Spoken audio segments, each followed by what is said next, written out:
আজকে প্রথমেই বক্তব্যের শুরুতে বললাম যে আজকে আমি একটি বৃক্ষের চারা রোপণ করেছি, একই সাথে বহু স্কুল কানেক্টেড ছিল।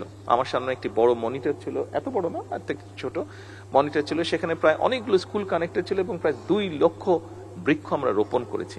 আজকে বন্ধুরা, ছোট বন্ধুরা, তোমরা যারা আজকে এখানে উপস্থিত আছো, তোমাদেরকে এবং তোমাদের যে সকল বন্ধুরা আসতে পারে নাই, তোমাদের সহপাঠীরা যারা আসতে পারেনি, সকলের কাছে আমার একটা মেসেজ পৌঁছে দিতে হবে। কে কে পারবে মেসেজটা পৌঁছে দিতে? হ্যাঁ, thank you very much, thank you very much. মেসেজটা কি?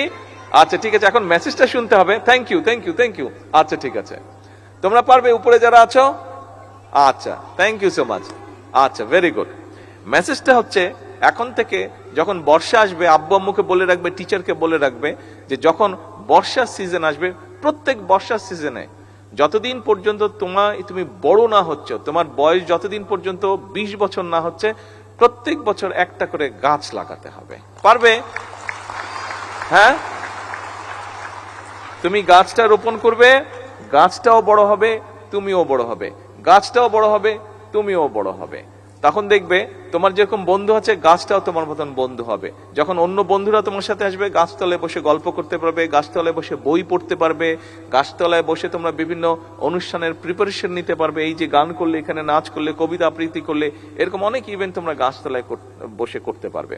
কাজেই, এবং শুধু তাই নয়, যখন গরম পড়বে তখন গাছের বাতাসে কিন্তু দেখবে খুব শান্তি লাগবে, খুব আরাম লাগবে। আরেকটি বিষয়, এখানে যারা শিক্ষকবৃন্দ আছেন, এর বাইরেও যারা গার্জিয়ানস আছেন, একটি বিষয় আপনাদের নিশ্চয়ই কম বেশি ধারণা আছে, সবার জানা আছে।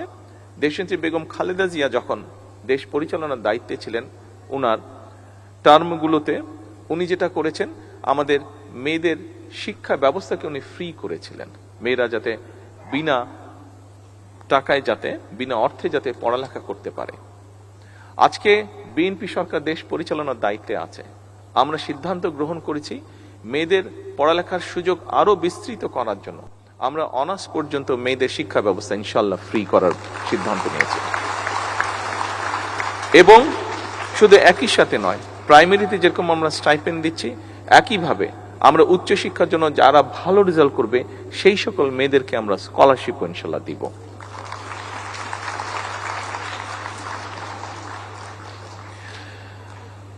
আমরা আরেকটি সিদ্ধান্ত নিয়েছি, ছোট বন্ধুরা, তোমরা যারা এখানে আছো, তোমাদের অনেক বন্ধু আছে। যেমন আমি একটা 2-3টা স্টলে আমি একটা জিনিস দেখেছি, যে তোমাদের স্কুলগুলোতে তোমরা একটা কর্নার করেছো, যেই কর্নারে তোমরা একটা ব্যাংকের মতন রেখেছো, যে যতটুকু পারো তোমরা সেখানে কন্ট্রিবিউট করো, এবং তারপরে 3 মাস পর পর মনে হয় তোমরা সেটা ওপেন করো। তোমাদের যে সকল বন্ধুরা নতুন কাপড় কিনতে পায় না, তারা সেখান থেকে নিয়ে সেটা কাপড় কিনে, তাই না? তোমরা কে কে জানি করেছো না এরকম? কোন কোন স্কুলে আমি দেখেছি এরকম। ওটাকে কি জানি একটা নাম দিয়েছে ওরা, ভালো কাজের, হ্যাঁ রাইট, ভালো কাজের বক্স, এরকম একটা নাম দিয়েছো। তো আমরাও তোমাদের সেই সকল বন্ধুরা যারা, সবাই তো আর নতুন, অনেক সময় নতুন কাপড় কিনতে পারে না, নতুন স্কুল ড্রেস কিনতে পারে না, আমরা সেই জন্য সিদ্ধান্ত নিয়েছি, শিক্ষকবৃন্দ এবং উপস্থিত সকল সুধীবৃন্দ, আমরা সিদ্ধান্ত নিয়েছি সরকার থেকে, যে আমরা পর্যায়ক্রমিকভাবে বাংলাদেশের প্রাইমারি স্কুলের ক্লাস 1 থেকে ক্লাস 5 পর্যন্ত সকল বাচ্চাকে আমরা নতুন স্কুল ড্রেস দেবো ইনশাআল্লাহ। আমরা এর মধ্যে দেখেছি মিড ডে যে মিলটি আছে প্রোগ্রামের, আমরা দেখেছি এর মধ্যে আমরা কাজ করছি বিভিন্ন কারণেই, আবহাওয়াগত কারণে, বিভিন্ন কারণে এটার কোয়ালিটিটা মেনটেন করা সম্ভব হয় না, হয়ে ওঠে না।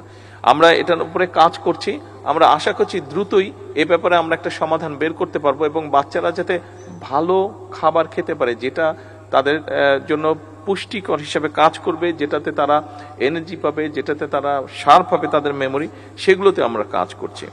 শিক্ষকবৃন্দ, আপনাদের জন্য একটি বিষয় আছে, আপনারা যাতে, আমি প্রথমেই বলেছি যে স্বাভাবিকভাবে আমরা জানি যে সশস্ত্র বাহিনী বা সেনাবাহিনী বা এই সশস্ত্র বাহিনীর সদস্যরা যত বেশি ট্রেনিং করে তারা তত এক্সপার্ট হয়, তত তারা পারদর্শী হয় তাদের কাজের ক্ষেত্রে।